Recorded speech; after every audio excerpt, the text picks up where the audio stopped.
Halo guys, David di sini dan ini adalah Asus Zenfone 3 Max ZC553KL atau yang juga dikenal dengan nama Zenfone Max 5,5 inci atau Zenfone Max versi Snapdragon.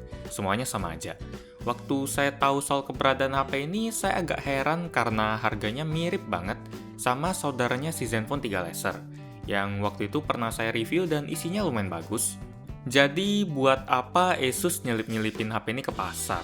Mau ngasih pilihan yang lebih banyak ke calon pembeli atau mau ngebunuh si Laser? Buat saya, jawabannya adalah pilihan yang kedua. Karena Zenfone 3 Max 5,5 inci jauh lebih menyenangkan buat dipakai. Kenapa? Ayo kita bahas satu persatu mulai dari bagian desainnya. Di bagian depan, kita akan langsung disambut dengan layar seluas 5,5 inci yang kelihatan cakep karena sudah pakai kaca 2,5D. Feel jari waktu nyentuh bagian pinggir kaca ini pun bakal terasa lebih nyaman karena sudutnya nggak bakal berasa tajam.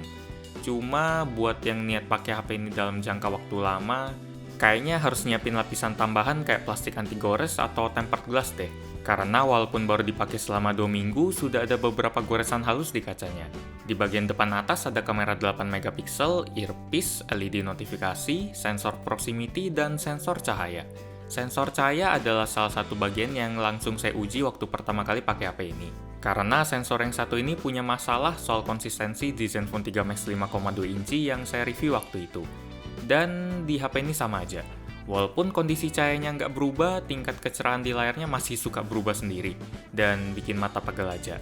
Jadi fungsinya langsung saya matiin dan saya nganggap HP ini nggak punya sensor cahaya kayak HP Samsung seri J.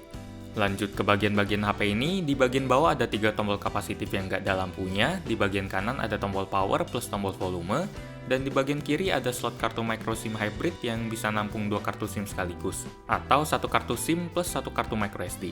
Di bagian atas ada mikrofon dan lubang jack audio yang untungnya nggak kerasa tajam kayak Zenfone 3 Laser, dan di bagian bawah ada lubang mikrofon lagi, port micro USB, dan speaker yang kualitasnya buruk. Entah karena bug atau karena memang hardware-nya yang aneh. Yang pasti, speaker ini bakal keluarin suara kayak orang lagi keselak kalau volume suaranya lagi rendah.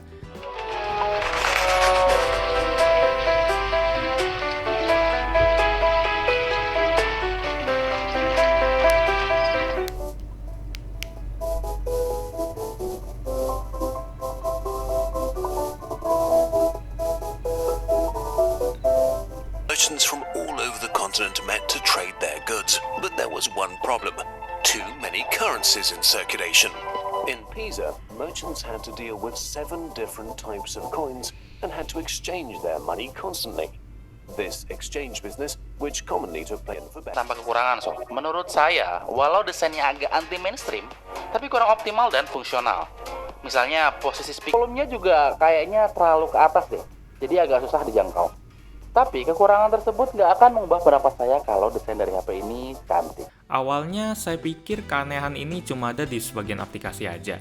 Tapi pas saya buka musik, buka YouTube, atau buka media apapun yang keluarin suara loudspeaker, hasilnya sama aja dan jelas nggak enak buat didengerin. Untungnya kualitas suara waktu nelpon nggak ada masalah walaupun suaranya kecil, karena suaranya bukan keluar dari speaker. Semoga ini cuma masalah bug di software dan bisa cepat dibenerin lewat update. Karena kalau speaker dan sensor cahayanya nggak bermasalah, HP ini bakal susah banget buat dikritik. Di bagian belakang, kita bakal nemuin kamera 13 megapiksel, LED flash, laser autofocus, dan sensor sidik jari yang tingkat akurasinya sangat memuaskan. Dan kecepatannya juga oke walaupun bukan yang paling cepat. Kalau dilihat dari bagian desain doang, kayaknya nggak bakal banyak orang yang mengira kalau HP ini ngandelin baterai berukuran jumbo. Karena bentuknya terbilang ramping dan bobotnya pun ringan. Beda banget sama Zenfone Max generasi pertama yang ukurannya kerasa penuh di tangan dan berat. Tekstur yang ada di belakang bodi HP ini juga kerasa halus dan nyaman di tangan. Ditambah dengan bentuk kamera belakang yang nggak ada tonjolannya, saya betah banget buat pegang dan pakai HP ini lama-lama. Tampilan yang dikeluarin HP ini juga kelihatan mantep berkat resolusi Full HD-nya yang jelas kelihatan tajam dan warnanya yang kelihatan cerah. Mau dipakai waktu di luar ruangan yang terang atau di dalam kamar yang gelap pun tetap nyaman, karena tingkat kecerahan maksimal dan minimalnya sudah optimal. Saya sama sekali nggak punya keluhan soal tampilan layar HP ini. Sebelum lanjut ke bagian performa, kita selesain dulu ritual baca mantra yang isinya spesifikasi HP ini. Zenfone 3 Max ZC553KL menggunakan prosesor Snapdragon 430, GPU Adreno 505, RAM 3GB, Memori internal 32GB, kamera belakang 13MP, kamera depan 8MP, baterainya 4100 mAh, dan sudah menjalankan Android Marshmallow. Secara performa, HP ini menyajikan performa yang oke. Semua aktivitas utama saya kayak keliling-keliling Twitter, chatting, lihat-lihat foto di Instagram, nonton YouTube, baca 9gag, semuanya bisa dilakukan dengan lancar jaya. Nggak ada masalah sama sekali. Kemampuannya dalam multitasking juga termasuk bagus, karena saya masih bisa ngelanjutin main game walaupun sempet saya tinggalin buat chatting dan browsing.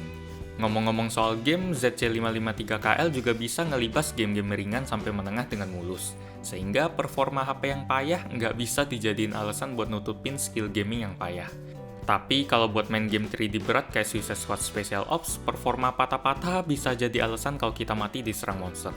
Karena bakal memang kerasa sedikit patah-patah walaupun sudah kita setting ke grafis yang sedang. Kalau mau lancar harus setting grafis ke yang paling rendah. Tapi ya taulah, kualitas gambarnya bakal agak menurun. Buat skor Antutunya sendiri, HP ini dapetin skor 44 ribuan. Sedangkan buat urusan sensor, HP ini sudah termasuk lengkap karena sudah punya gyroscope dan sensor sidik jari. Nice. Di bagian kamera, saya dibuat puas dengan hasil fotonya, terutama kalau kita motret dalam kondisi cahaya yang cukup. Gambarnya kelihatan tajam, warnanya juga kelihatan alami dan gak berlebihan, dynamic range-nya juga lumayan bagus. Tapi sayangnya shutter speed-nya agak lambat karena nggak jarang saya harus motret suatu objek sampai 2-3 kali, karena takut gambarnya blur, terutama waktu saya lagi motret tulisan. Tapi kalau gambarnya nggak blur, hasilnya udah oke banget kok buat kamera di HP dengan harga 3 juta.